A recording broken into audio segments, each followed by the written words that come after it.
नमः शिवाय। श्री शिवाय नमस्तुभ्यम। आप सभी का आपके अपने इस एस कहानियाँ चैनल में स्वागत है। प्रदोष व्रत का हिंदू धर्म में बेहद महत्व है। यह दिन भगवान शिव को समर्पित है। इस दिन भक्त भगवान शिव और देवी पार्वती की पूजा करते हैं।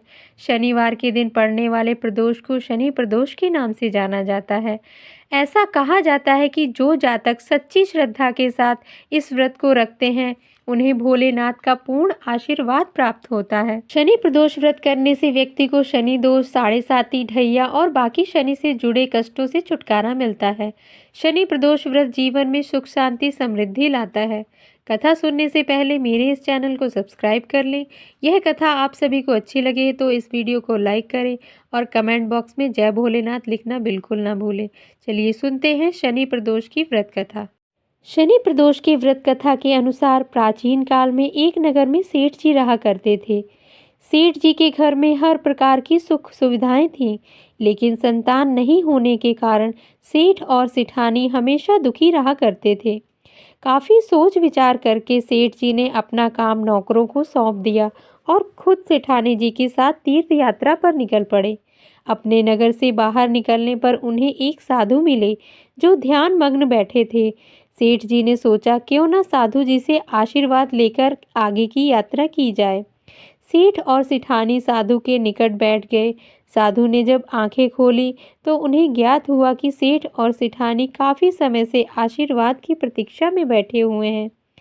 साधु ने सेठ और सेठानी से कहा कि मैं तुम्हारा दुख जानता हूँ, तुम शनि प्रदोष व्रत करो, इससे तुम्हें संतान सुख प्राप्त होगा।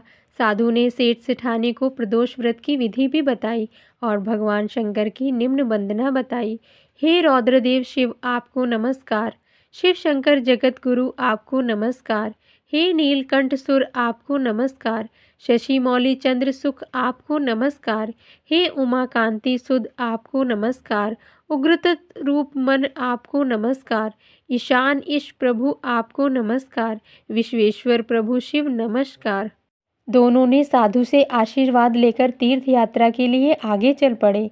तीर्थ यात्रा से लौटने के बाद सेठ और सेठानी ने मिलकर शनि प्रदोष का व्रत किया, जिसके प्रभाव से उनके घर एक सुंदर पुत्र का जन्म हुआ और खुशियों से उनका जीवन भर गया। आगे हम सुनेंगे शनिदेव की व्रत कथा। एक समय स्वर्गलोक में सबसे बड़ा कौन के प्रश्न पर 9 ग्रहों में वाद विवाद हो गया। विवाद इतना बढ़ा कि परस्पर भयंकर युद्ध की स्थिति बन गई। निर्णय के लिए सभी देवता देवराज इंद्र के पास पहुँचे और बोले, हे देवराज, आपको निर्णय करना होगा कि हम में से सबसे बड़ा कौन है। देवताओं का प्रश्न सुनकर देवराज इंद्र उलझन में पड़ गए। इंद्र बोले, मैं इस प्रश्न का उत्तर देने में असमर्थ हूँ। हम सभी पृथ्वी लोक में उज्जैनी नगरी में राजा विक्रमादित्य के पास चलते हैं। देवराज इंद्र सहित सभी ग्रह उज्जैनी नगरी पहुँचे। महल में पहुंचकर जब देवताओं ने उनसे अपना प्रश्न पूछा तो राजा विक्रमादित्य भी कुछ देर के लिए परेशान हो उठे, क्योंकि सभी देवता अपनी अपनी शक्तियों के कारण महान थे। किसी को भी छोटा या बड़ा कह देने से उनके क्रोध के प्रकोप से भयंकर हानि पहुंच सकती थी। अचानक राजा विक्रमादित्य को एक उपाय सूझा और उन्होंने विभिन्न धातुओं स्वर्ण, रजत, कांसा, तांबा, सीसा, रांगा, जस्ता, अभ्रक वह लोहे के 9 आसन बनवाए। धातुओं के गुणों के अनुसार सभी आसनों को एक दूसरे के पीछे रखवाकर उन्होंने देवताओं को अपने अपने सिंहासन पर बैठने को कहा। देवताओं के बैठने के बाद राजा विक्रमादित्य ने कहा, आपका निर्णय तो स्वयं हो गया। जो सबसे पहले सिंहासन पर विराजमान है वही सबसे बड़ा है।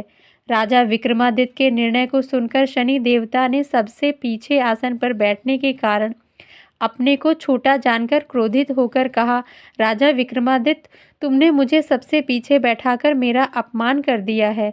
तुम मेरी शक्तियों से परिचित नहीं हो। मैं तुम्हारा सर्वनाश कर दूंगा। शनि ने कहा, सूर्य एक राशि पर 1 महीने, चंद्रमा 2.25 दिन, मंगल 1.5 महीने, बुध और शुक्र 1 महीने, बृहस्पति 13 महीने रहते हैं, लेकिन मैं किसी राशि पर 7.5 वर्ष तक रहता हूँ। बड़े बड़े देवताओं को मैंने अपने प्रकोप से पीड़ित किया है। राम को 7.5 के कारण ही वन में जाकर रहना पड़ा और रावण को 7.5 के कारण ही युद्ध में मृत्यु का शिकार बनना पड़ा। राजा, अब तू मेरे प्रकोप से बच नहीं सकता। इसके बाद अन्य ग्रहों के देवता तो प्रसन्नता के साथ चले गए, परंतु शनिदेव बड़े क्रोध के साथ वहां से विदा हुए। राजा विक्रमादित्य पहले की तरह ही न्याय करते रहे। उनके राज में सभी स्त्री पुरुष बहुत आनंद से जीवन यापन कर रहे थे। कुछ दिन ऐसे ही बीत गए। उधर शनि देवता अपने अपमान को भूले नहीं थे। विक्रमादित्य से बदला लेने के लिए एक दिन शनिदेव ने घोड़े के व्यापारी का रूप धारण किया और बहुत से घोड़ों के साथ उज्जैनी नगरी पहुंचे। राजा विक्रमादित्य ने राज्य में किसी घोड़े के व्यापारी के आने का समाचार सुना तो अपने अश्वपाल को कुछ घोड़े खरीदने के लिए भेजा। घोड़े बहुत कीमती थे। अश्वपाल ने जब वापस लौटकर इस संबंध में बताया तो राजा विक्रमादित्य ने स्वयं आकर एक सुंदर व शक्तिशाली घोड़े को पसंद किया। घोड़े की चाल देखने के लिए राजा उस घोड़े पर सवार हुए तो वह घोड़ा बिजली की गति से दौड़ पड़ा। तेजी से दौड़ता घोड़ा राजा को दूर एक जंगल में ले गया और फिर राजा को वहां गिराकर जंगल में कहीं गायब हो गया। राजा अपने नगर को लौटने के लिए जंगल में भटकने लगा, लेकिन उन्हें लौटने का कोई रास्ता नहीं मिला। राजा को भूख प्यास लग रही थी। बहुत घूमने पर उन्हें एक चरवाहा मिला। राजा ने उससे पानी मांगा। पानी पीकर राजा ने उस चरवाहे को अपनी अंगूठी दे दी। फिर उससे रास्ता पूछकर वह जंगल से निकलकर पास के नगर में पहुंचा। राजा ने एक सेठ की दुकान पर बैठकर कुछ देर आराम किया।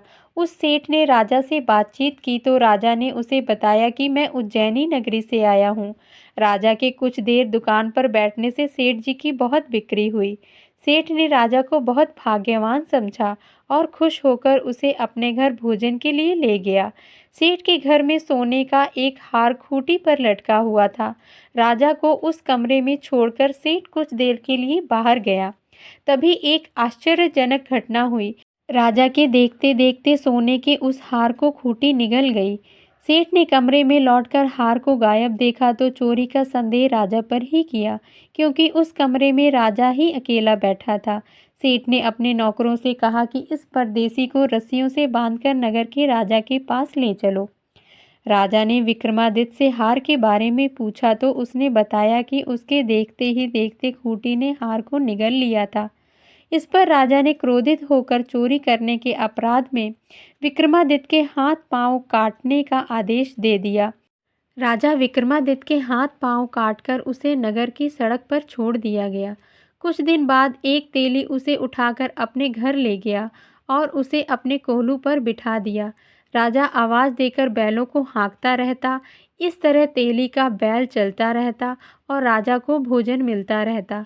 शनि के प्रकोप से 7.5 पूरी होने पर वर्षा ऋतु आरंभ हो गई।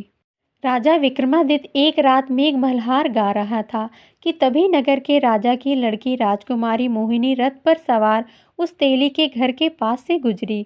उसने मेघ मल्हार सुना तो उसे बहुत अच्छा लगा और दासी को भेजकर गाने वाले को बुला लाने को कहा। दासी ने लौटकर राजकुमारी को अपंग राजा के बारे में सब कुछ बता दिया। राजकुमारी उसके मेघ मल्हार से बहुत मोहित हुई। अंततः उसने सब कुछ जानकर भी अपंग राजा से विवाह करने का निश्चय कर लिया। राजकुमारी ने अपने माता पिता से जब यह बात कही तो वह हैरान रह गए। रानी ने मोहिनी को समझाया, बेटी तेरे भाग्य में तो किसी राजा की रानी होना लिखा है, फिर तू इस अपंग से विवाह करके अपने पांव पर कुल्हाड़ी क्यों मार रही है। राजकुमारी ने अपने जिद नहीं छोड़ी। अपनी जिद पूरी कराने के लिए उसने भोजन करना छोड़ दिया और प्राण त्याग देने का निश्चय कर लिया। आखिर राजा और रानी को विवश होकर अपंग विक्रमादित्य से राजकुमारी का विवाह करना पड़ा। विवाह के बाद राजा विक्रमादित्य और राजकुमारी तेली के घर में रहने लगे। उसी रात स्वप्न में शनिदेव ने राजा से कहा, राजा तुमने मेरा प्रकोप देख लिया, मैंने तुम्हें अपने अपमान का दंड दिया है। राजा ने शनिदेव से क्षमा करने को कहा और प्रार्थना की, हे शनिदेव, आपने जितना दुख मुझे दिया है अन्य किसी को ना देना। शनिदेव ने कुछ सोचकर कहा, राजा मैं तुम्हारी प्रार्थना स्वीकार करता हूँ। जो कोई स्त्री पुरुष मेरी पूजा करेगा, शनिवार को व्रत करेगा, मेरी व्रत कथा सुनेगा, उस पर मेरी अनुकंपा बनी रहेगी। प्रातः काल राजा विक्रमादित्य की नींद खुली तो अपने हाथ पांव देखकर राजा को बहुत खुशी हुई। उसने मन ही मन शनिदेव को प्रणाम किया। राजकुमारी भी राजा के हाथ पांव सही सलामत देखकर आश्चर्य में डूब गई। तब राजा विक्रमादित्य ने अपने परिचय देते हुए शनिदेव के प्रकोप की सारी कहानी सुनाई। सेठ को जब इस बात का पता चला तो दौड़ता हुआ तेली के घर पहुंचा और राजा के चरणों में गिरकर क्षमा मांगने लगा। राजा ने उसे क्षमा कर दिया क्योंकि यह सब तो शनिदेव के प्रकोप के कारण हुआ था। सेठ राजा को अपने घर ले गया और उसे भोजन कराया। भोजन कराते समय वहां एक आश्चर्यजनक घटना घटी। सबके देखते देखते उस खूंटी ने हार को उगल दिया। सेठ जी ने अपने बेटी का विवाह भी राजा के साथ कर दिया और बहुत से स्वर्ण आभूषण धन आदि देकर राजा को विदा किया। राजा विक्रमादित्य राजकुमारी मोहिनी और सेठ की बेटी के साथ उज्जैनी नगरी पहुंचे तो नगरवासियों ने हर्ष से उनका स्वागत किया। अगले दिन राजा विक्रमादित्य ने पूरे राज्य में घोषणा कराई कि शनिदेव सब देवों में सर्वश्रेष्ठ हैं। प्रत्येक स्त्री पुरुष शनिवार को उनका व्रत करें और व्रत कथा अवश्य सुने। राजा विक्रमादित्य की घोषणा से शनिदेव बहुत प्रसन्न हुए। शनिवार का व्रत करने और व्रत कथा सुनने के कारण सभी लोगों की मनोकामनाएं शनिदेव की अनुकंपा से पूरी होने लगी। सभी लोग आनंद पूर्वक रहने लगे। आप सभी को यह शनिदेव की कथा अच्छी लगी हो तो मेरे इस चैनल को सब्सक्राइब करना बिल्कुल ना भूलें और इस वीडियो को लाइक करें। हर हर महादेव।